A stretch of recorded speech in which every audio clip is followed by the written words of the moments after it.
ഇത് ഓൾറെഡി ഞങ്ങൾ പ്രതികരിച്ചിരുന്നു. ഞങ്ങൾ ഓൾറെഡി സെൻസർ ബോർഡുമായിട്ട് സംസാരിക്കുകയും ചെയ്തിരുന്നു. കാരണം ഇത് ഒരു ശരിയായ ഒരു പ്രവണതയല്ല. ഇപ്പോൾ ബീഫ് കാട്ടാൻ പറ്റത്തില്ല, രാഗി കെട്ടാൻ പറ്റത്തില്ല, ഇങ്ങനത്തുള്ള നമുക്ക് കേട്ടാൽ അയ്യോ ഇതൊക്കെ എന്താ ഇങ്ങനെ എന്ന് തോന്നുന്ന രീതിയിലുള്ള പ്രശ്നങ്ങളാണ് ഇപ്പോൾ സെൻസർ ബോർഡിൽ നടന്നുകൊണ്ടിരിക്കുന്നത്. അപ്പോൾ അതിന്റെ വേണ്ട രീതിയിലുള്ള സ്റ്റെപ്പുകൾ ഞങ്ങൾ സ്വീകരിക്കും. അതുമായിട്ടുള്ള മുന്നോട്ട് ഇപ്പൊ ചേംബർ ആണെങ്കിൽ അതിന് മുൻകൈ എടുത്തിട്ടുണ്ട്.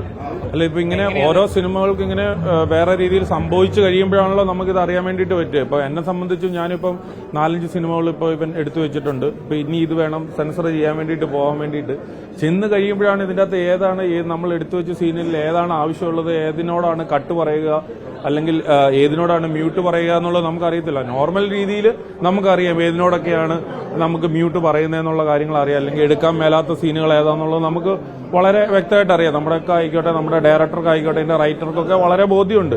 പക്ഷെ നമ്മൾ ഒട്ടും എക്സ്പെക്ട് ചെയ്യാത്തൊരു കാര്യത്തോട് വന്നിട്ട് കട്ട് പറയുമ്പോഴാണല്ലോ നമുക്ക് അത് വിശ്വസിക്കാനായിട്ട് പറ്റാത്തത്. അപ്പോൾ ഞങ്ങളത് സംഘടനാ രീതിയിലും അത് നല്ല രീതിയിൽ തന്നെ അത് മുന്നോട്ട് നോക്കുന്നുണ്ട്.